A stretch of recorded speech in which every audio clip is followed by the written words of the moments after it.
You've been working hard to get all of your bits and pieces made to load up onto your social media in a nice big batch, but suddenly you can't find which ones go with which. There must be an easier way. I'm Andy Leroy. And I'm Louise Poole, and we're giving you the insights to help elevate you as an expert in your field. Elevating experts. What you got going on there, Louise? Well, I'm trying to figure out which image goes here with which caption and for which episode.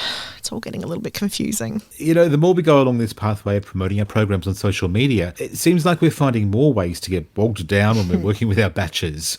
I think it's time I introduced you to a friend of mine. Oh, who's that? Someone we all know and love. But hang on a sec, I'll go and make a cuppa before he turns up. Okay. Captain Obvious. Captain Obvious. Captain Obvious. Oh, hi, Captain Obvious. I haven't had to consult you for a long time. Well, Louise, it seems the time has come. Captain Obvious is here to teach you a thing or two about labelling. Oh, Andy's just stepped out, but it's okay. I know you're busy. I'll catch him up later. Right you are, as a clever lad. So, let's get started. I want you to have a look at how you're naming things first of all. If you label things the right way, it makes them a lot easier to find in a word search. But also, it makes it easier for you to locate your files in the folders more easily. I don't mean to sound ungrateful, Captain Obvious, but I'm thinking I'm already pretty good at labelling things. Yes, well, you would say that, as many do. But let me show you a better way. Okay, I'm all ears. Can you see here how you've labelled your files with the actual names of what they are? Yeah, but how else am I going to know what they are? Well, you've done a great job at identifying the different types of assets and the name of the episode they're for. But have you thought about adding the episode number to the front of your file?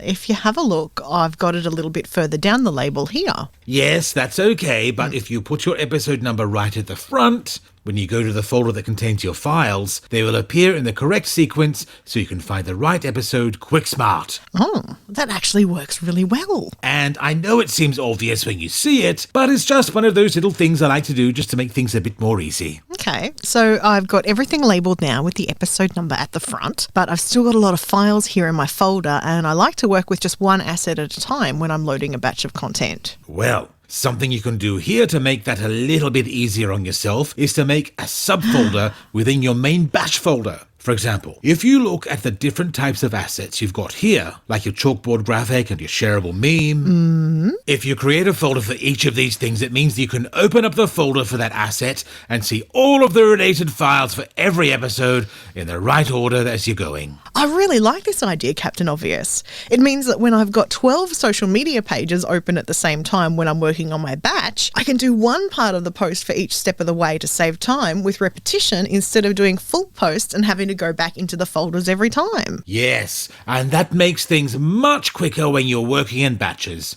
which I know you love to do. Yes, I love batches. Hey, this has been really helpful, Captain Obvious. Thank you so much. I can get on with my batching now and know that things will be much, much quicker. One moment there. Okay. Yes, you've done a tip-top job in relabeling all of your file names and separating them into folders, but can you think of something else that will really help you to keep tabs on things? I know you've been talking to Andy, and I think you're going to tell me to create a spreadsheet. Yes, a spreadsheet is going to help you keep it all in order so you can cross-reference everything as time moves on. By putting everything into a spreadsheet, you will be able to keep tabs of what content you have covered across your series, and you'll also be able to check things off as you complete them. So now you know which part of the batch you've done in case you need to put it down for a little bit later and come back to it. That's a great idea. So now I've got everything labelled in a logical way, as well as a document that helps me keep tabs on everything that I've made and will post. Thanks, Captain Obvious. Oh boy, I can't wait to recap this with Andy. See you soon. Bye for now, Louise. Bye. Here's your tea. Oh, Andy, where were you? Captain Obvious has been and gone. No. How did you go? Did he help out? Yeah. Okay, I'll recap for you right now what Captain Obvious told me.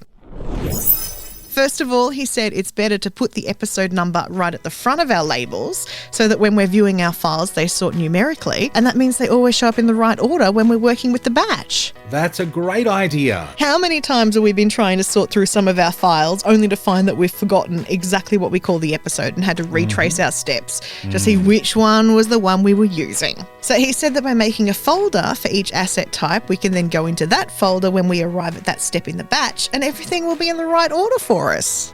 Wow, now I look at it, that is a really obvious thing that makes a lot of sense. That's why Captain Obvious is called Captain Obvious. And the last thing he mentioned was your favourite thing in the whole world. A spreadsheet. Yes! Captain Obvious says that if we keep track of all the assets in a spreadsheet as we make them, then we can not only refer back to that to cross-reference later, but we can also use it as a tool to keep track of which ones we've completed along the way, in case we need to put things down halfway through the batch and come back. Sounds like you and Captain Obvious really had a good chat. Yeah, I get the feeling that Captain Obvious is going to become a very good friend of ours. Let's leave a couple of examples in the show notes so everyone can see exactly what Captain Obvious means. Next time on Elevating Experts, part 1 on how to get the most out of your interview. Elevating Experts with Welcome Change Media, giving you the insights that elevates you as an expert in your field. Check our show notes and website for more information on today's topic. Hit subscribe and share with your friends and colleagues so we can all rise together. For a tailored solution to help with your branding goals, contact us today via welcomechangemedia.com.au. Elevating Experts is a Welcome Change Media production.